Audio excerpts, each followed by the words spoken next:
Voting సర్లు నిజంగా అయితే పశ్చిమ నియోజకవర్గంలో నేను 75% అవుద్దాను అనుకున్నా. ఒక 6-7% తక్కువ వచ్చింది.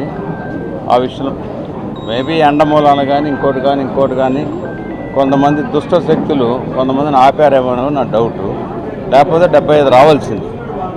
మా ఆంధ్రప్రదేశ్ మొత్తంలో ఎట్లాగైతే బాగా పెరిగిందో పశ్చిమ నియోజకవర్గం కూడా పెరిగింది.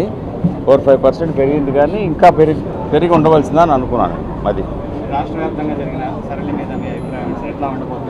రాష్ట్ర వ్యాప్తంగా ఇండికేషన్ క్లియర్గా ఉంది.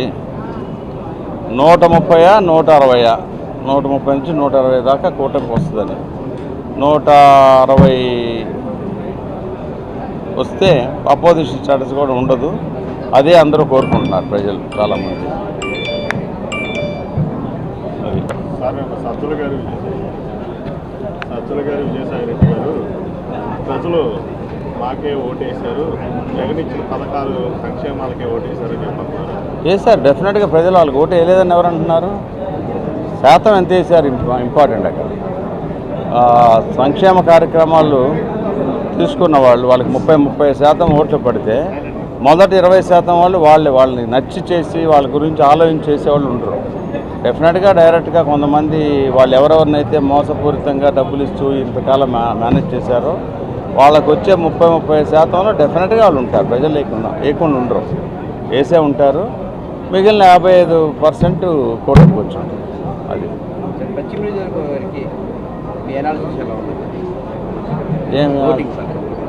ఓటింగ్ 68-69% అంటున్నారు. 66.8 మన పోస్టల్ బ్యాలెట్ ఉంది కదా, పోస్టల్ బ్యాలెట్ చూస్తే 68 దాంతో కలిపానా? అదే ఫైనల్ రావాలి. అరౌండ్ 67%. లాస్ట్ టైం 63 ఉంది కదా, 63.7. అదే ఒక 3-4% పెరిగింది. నేను ఎఫర్ట్ పెట్టింది దాన్ని పెంచడానికని. ఆ విషయంలో నేను పర్సనల్గా 75 అవుద్ది అనుకున్నాను. 7% తక్కువ వచ్చింది. కానీ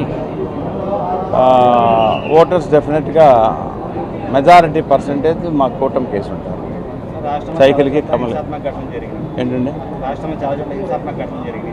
అయితే టీడీపీ కూటమి ఓడిపోతుందనే భయంతోనే కావాలని రెచ్చగొట్టి ఆర్డీఎంసీ పాల్పడ్డారనేసి ఆరోపిస్తున్నారు. సజ్జల గురించి కానీ ఆరోపిస్తున్నారు. ఇంకా ప్రత్యర్థులు ఏదో ఒక కారణాలు చూసుకోవాలి కాబట్టి చేస్తుంటారు.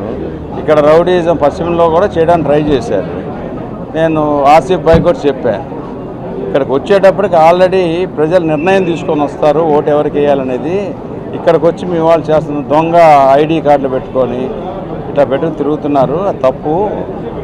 అట్లాగే ఒక పోలింగ్ ఆఫీసరు సైకిల్ కోటేయమని, సైకిల్ కదా వాళ్ళది ఏంటది, ఫ్యాన్ కోటేయమని చెప్తే ఓటర్ వచ్చి చెప్పాడు ఇట్లా చెబుతున్నారు. వెళ్ళి చూసాం. ఆఫీసర్కి చెప్పా, నీ జీవితం పాడైపోతాయా నేను తీసుకెళ్ళి కోర్టులో పెడితే ఆసిఫ్ భాయ్ని కూడా పిలిచి ఇలాంటి పనులు చేయకూడదు. ఇక్కడ న్యాయపరంగా ధర్మానికి అధర్మానికి పోరాటం జరుగుతుంది. జరిగేటప్పుడు ఎవరి పని వాళ్ళు చేసిపోవాలి, అంతేగాని దుర్భాషలు ఆడుకోవడం ఇలాంటి పనులు చేయకూడదని చెప్పి అతన్ని క్షమించేసి కంప్లైంట్ ఇవ్వకుండా వదిలేసాం. ప్రిసైడింగ్ ఆఫీసర్ కూడా థ్యాంక్స్ చెప్పాడు. సరే, ఎందుకంటే ఎవరు చిన్న తప్పులు చేస్తారు, మనిషి అనేవాడే కదా తప్పులు చేసేది. అది మీ లెక్క ఏంటి, మీ ఉద్దేశం? మీరు ఇంకెక్కువ కదా, మాకంటే ఎక్కువ స్టడీ చేస్తారు వాళ్ళని మమ్మల్ని.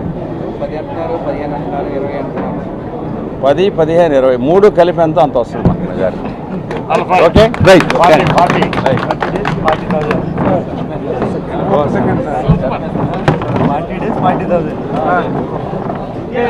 అలాగా సార్, కంగ్రాచులేషన్ సార్. ముందుగా మనం 4వ తేదీ చేద్దాం. ఓకే.